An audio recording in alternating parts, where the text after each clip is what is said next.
Okay, everyone, welcome back to our orientation materials presentation.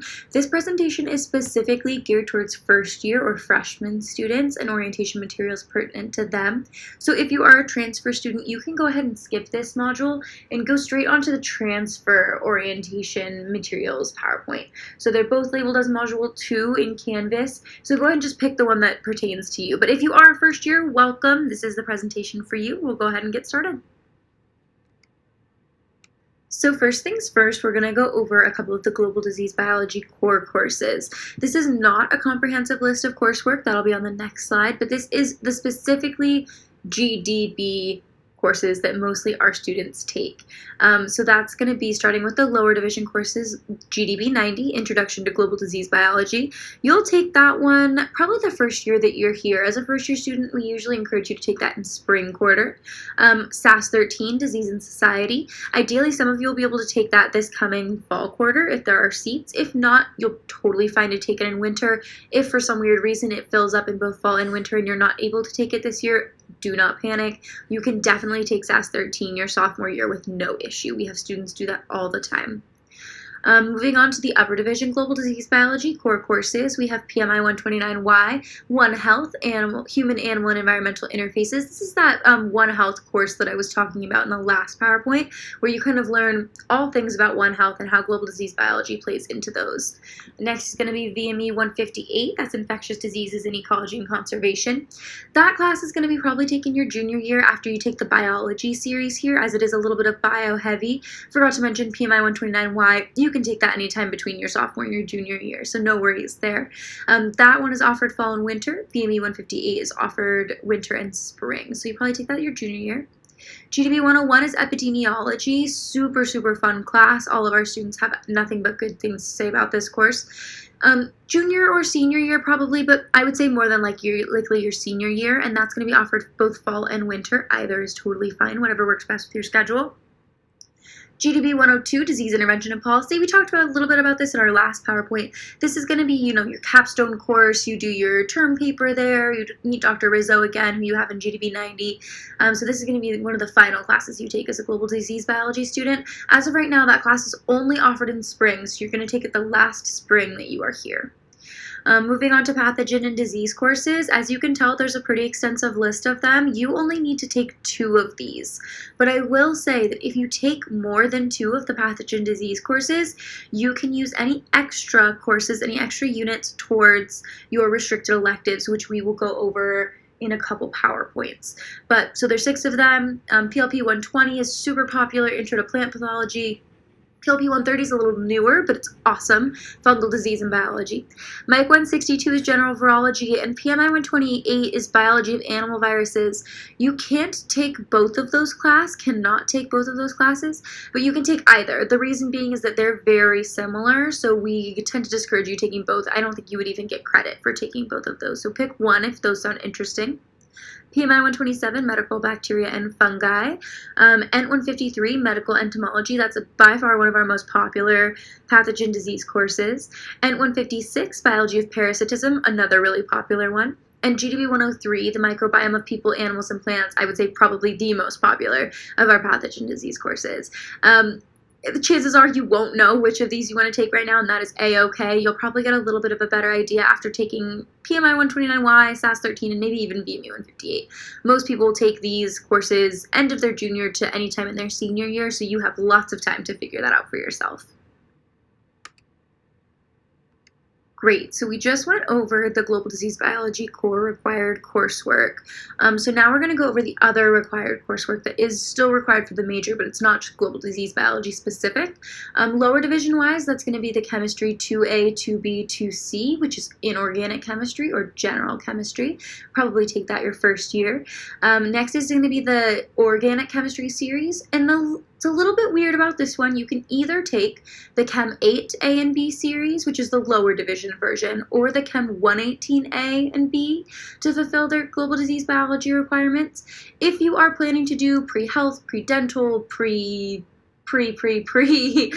mostly med stuff, you're gonna want to go ahead and take the Chem 118 A, B, and C, because those usually those programs usually require 1 full year of organic chemistry, which is totally fine. We do allot enough time within our degree for you to be able to take that extra C class for chem. So again, if you are not planning to go into like pre-med, pre-dental, anything that would require a full year of organic chemistry, you can go ahead and just take the Chem 8A and 8B. If you are planning on doing any of those careers, or if you want to leave that option open, I would recommend planning for the Chem 118A, B, and C. Next is the Biz 2A, Biz 2B, Biz 2C, Introduction to Biology courses. That's 3 courses that you'll take during your sophomore year. After that, it's going to be Physics 7A and Physics 7B. This is a little bit similar. If you're trying to go pre-med, you can also take the C version. We allot time for that, but the only thing required for the actual major and degree itself is the Physics 7A and Physics 7B. So you can take those probably in your junior year. Some people spread them out, some junior, some senior. You don't have to take the physics in order, so it's really up to you, but we'll be able to help you create a plan that includes those wherever you need them. Next is going to be the math, calculus for biosci. That's going to be math 17A, 17B, 17C. You'll probably take these your first year here. Last but not least, for our lower division requirements is going to be Stats 13 or Stats 100 or PLS 120. These are all statistics classes that we will take if you're pre-med, pre-dental, pre-vet, pre-anything. Stats 13 and Stats 100 are probably going to be your best bets for those. Upper division coursework that's not GDB specific is going to be Biz 101, Genes and Gene Expression, also genetics, known as genetics. Next is going to be Biz 105. Or you can take Biz 102 and 103, but they cover the same requirement. Biz 105 is a condensed version, basically, of Biz 102 and 103. So it just depends how you learn and what you prefer. If you prefer it, kind of down and dirty, quick, or if you want it more spread out, more in depth, and that's going to be biochem. Next is going to be Evolution 100, which is Introduction to Evolution. All of our students need to take that. And then Mike 102 and 103L, and this is Intro to Microbiology and the lab associated with it. Mike 102 and 103L are not taken in the same quarter. You usually take them 1 quarter after each other. So first you take Mike 102, then you take Mike 103L. Perfect. So moving on to restricted electives, we mentioned these briefly in the last PowerPoint. Restricted electives are at least 25 units of basically other classes, kind of your choice. We will have an entire presentation on these later in the orientation process, but basically just know that these are 25 units of restricted electives are 25 units that you as an individual get to pick to personalize your degree. Basically, they could be anything science or science adjacent that focus on either what you want to do after college, be that another degree or just going straight into the workforce, or something that has to do with your practicum project. As freshmen, you won't know what your practicum project is yet, and chances are you might not want to know what you want to do after school yet either, but that's okay because you don't generally start taking restricted electives until at the earliest the end of your sophomore year, but usually not until your junior and senior year. So no stress on these, just wanted to mention it because it is a requirement for the Global Disease Biology major curriculum, but like I said, we'll go over this in another PowerPoint later. All right, and for general education. So general education is an interesting one. As your major advisor, I don't have a ton of experience in the general education realm, except for the fact that I completed my general education requirement as a student. If you have questions about general education, we do recommend that you talk to the dean's office. Their contact information will be available on the Canvas, and I believe I put some of their contact information on the previous PowerPoint. But as a general overview, required is 52 units total, 12 to 20 units of arts and humanities, 12 to 20 units of science and engineering, and 12 to 20 units of social science. And that is for the topical breadth portion of the general education requirement. In addition to the topical breadth requirement for the general education, you're also going to have to complete your core literacies requirement, which is 35 units. Literacy with words and images is 20 units, and that's broken down into several categories: English composition, writing experience, oral skills, and visual literacy. And then 9 units of civic and cultural literacy, which is broken down into American cultures, governance, and history, domestic diversity, and world cultures. And then quantitative literacy for 3 units and scientific literacy for 3 units. I will put the GDB-GE chart general education chart attached to this module too, and that will give you kind of a breakdown and show you what the global disease biology covers automatically at your GEs, which will kind of show you what you need to complete additionally. Most of your GE work will probably be done in your freshman and sophomore year, so it is good to understand this. I've gone ahead and linked at the bottom right corner of the screen the GE video from the College of Ag on what exactly the general education requirements for our college are. So go ahead and give that a watch and a listen and see if that makes sense. But like I said, I can answer very general questions about the GE requirements, but I would say the vast majority of your questions would be best directed to the dean's office. Like I said, their contact information is on the previous presentation, and I can also put that on Canvas for you all. But yes, please let me know if you have any basic questions after you've watched all of the presentations, but they're your best bet. And something that's a little different and pretty specific to the College of Ag is our college composition requirement. So the College of Ag and Environmental Sciences requires 2 English composition courses in addition to your GEs. So this is not included in your GE count. There are 3 different ways, I guess, to fulfill this requirement. Your first option would be 2 courses emphasizing writing and or speaking skills. Your second would be an AP credit, so I believe a 4 or a 5 on either AP English or AP Language or both. That requires 1 portion, and then the other portion would be 1 writing or speaking course. And then the third way is the English composition examination, which I believe is difficult, but can definitely be fulfilled. So you'll want to talk to the College of Agriculture and Environmental Sciences about those options, but generally speaking, the majority of our students do either option 1 or option 2.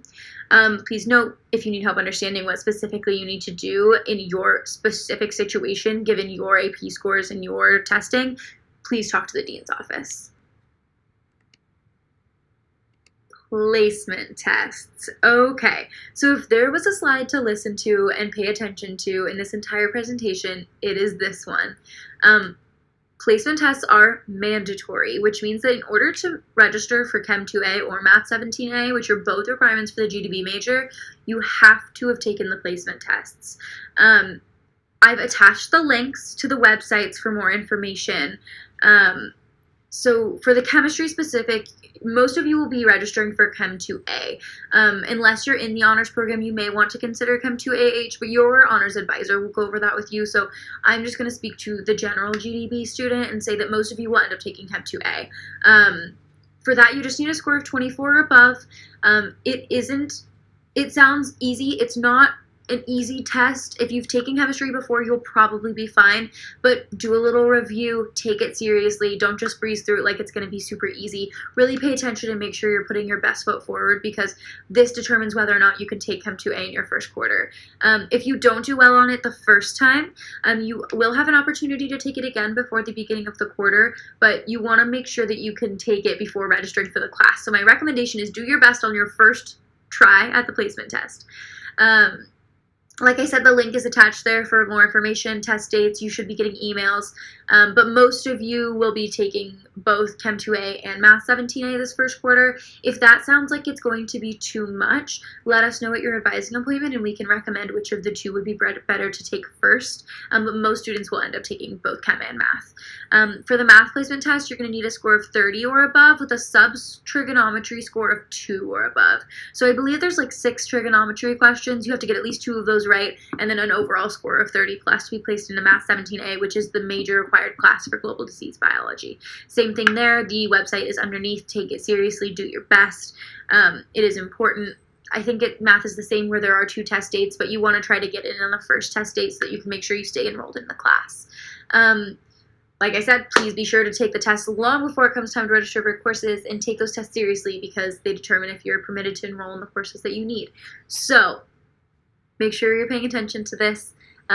Take your placement test seriously. Make sure you don't forget to take your placement test. If you have any questions, I believe the FAQ sites are linked to those sites that I posted, as well as any contact information for the people in charge of the placement test. So please don't be afraid to ask questions.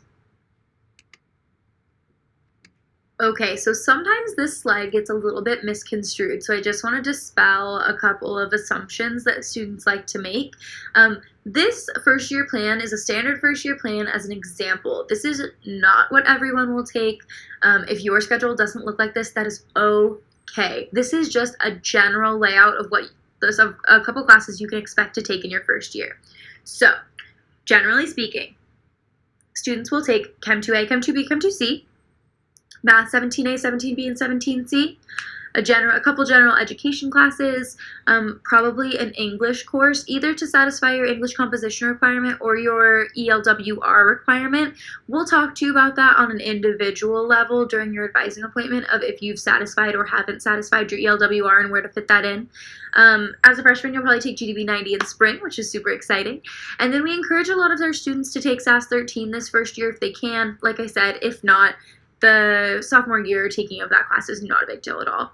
And then we also really, really love you all to take first year Aggie Connections or first year seminar courses. First year Aggie Connections usually are not for credit, but first year seminars are, and that can be 1 to 2 units of 1 to 2 units of graded or pass no pass units that can really be a good buffer for your other classes, especially if you're taking math and chem. So it's something to consider. I will actually add the link to this slide of the first year seminar courses that are offered each quarter, so you can go ahead and look up the list of those as well. So yeah, basically this is what a general plan would look like if you don't place into Chem 2A or Math 17A, or maybe you feel like it's better just to start with one of them. We can always scoot these to the next quarter. So maybe you'll take Math 17A, 2 GEs, and a FIAC the first quarter, and then you'll start with Chem 2B, Math 17A in winter. So there are different ways that we can configure this based on an individual preference. So do not think that you absolutely have to follow this. Everyone's schedules are going to be different, and we can go over your individual schedule with you when we have our individual advising appointments. So don't be afraid to ask questions. Don't be afraid to research some courses, some GEs. But yeah, don't think that your schedule is going to look exactly like this, because chances are it won't, and that's okay. Okay, so a continuation of the standard first year plan slide that we went over on the last slide. Just a couple things to keep in mind as you schedule your courses and as you review what you want to take your first year and subsequent years after that. Our major is intensive, and the pace is up to you. We do require a lot of math and science, and we generally try not to overload students with more than 2 heavy science classes per quarter. But even some students will end up taking 3 and be fine. Some students will end up needing to take 1, also fine. The pace is up to you. So this major is really what you make it. And we are here to help you. Your advisory team is here to help you tailor it to however you need to take the courses. So don't feel like you're falling behind. Don't feel like you're going too fast. The pace is up to you. So just make sure that you're staying in touch with the advising office and letting us know how everything's going so that we can help you change it as needed. Keep track of your mental health and overall readiness for university. Mental health is health. And it is important to recognize that it's your first year on your own, probably. You're coming from a high school system that's probably semester, so switching to the quarter system is hard. So just doing a mental check-in with yourself at least once a week, if not once a day. Am I okay? Do I need to talk to someone? We have lots of free counseling services here on campus. You can always come in and talk to your advising office. Just making sure that you're taking care of you first, and that is very important. Be honest with your own abilities, both strengths and weaknesses academically. If you are more, partial to arts and humanities or social sciences classes, make sure that you mix those in with your science classes.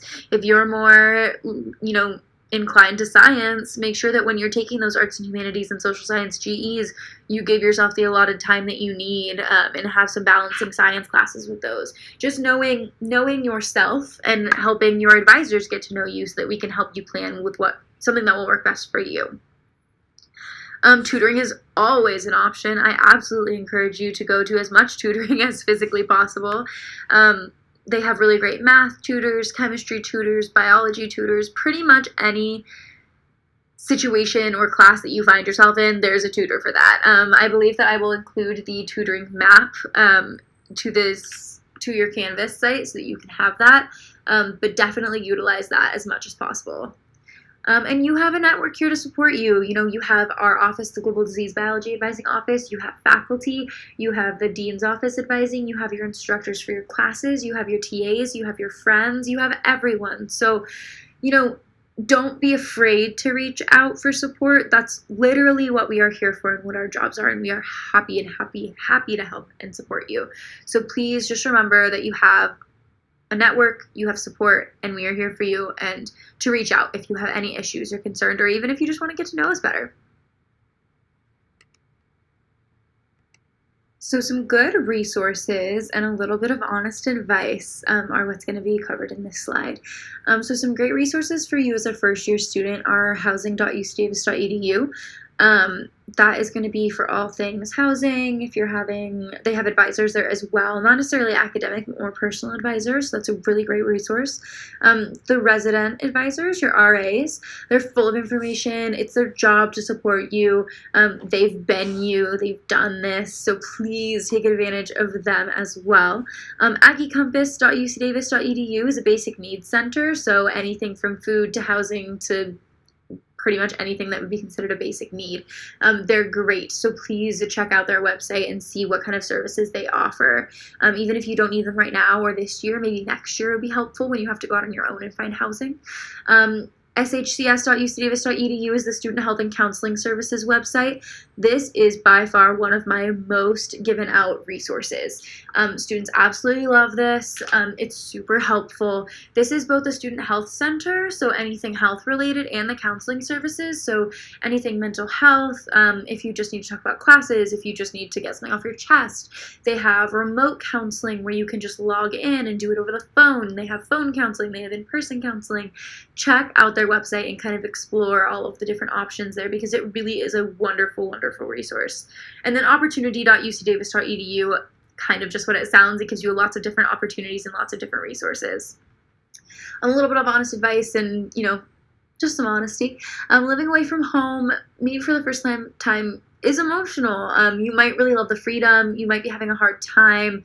What if you hate your roommate? What if you love your roommate? What if you're homesick? Everyone is going to go through a different experience and have a different experience their first year of college. So please remember to be kind to each other, check in on each other, reach out to each other when you can, and take care of your mental health and take care of yourself, as well as, looking out for your friends. But just remember, everybody's going through something different. You never know where someone's come from, and it does not hurt to be a very kind person. So we ask you, please, as a favor to us, to be kind to each other, and to check in on yourselves and each other and watch out for each other. And you'll have a much more enjoyable first year here at Davis. Okay, and last but not least, a cool opportunity for you all. So I mentioned First Year Aggie Connections a few slides back on the standard first year plan slide, but First Year Aggie Connections are a not-for-credit, so you don't get any units, way to adjust to life at Davis, meet some friends, get to know some cool instructors.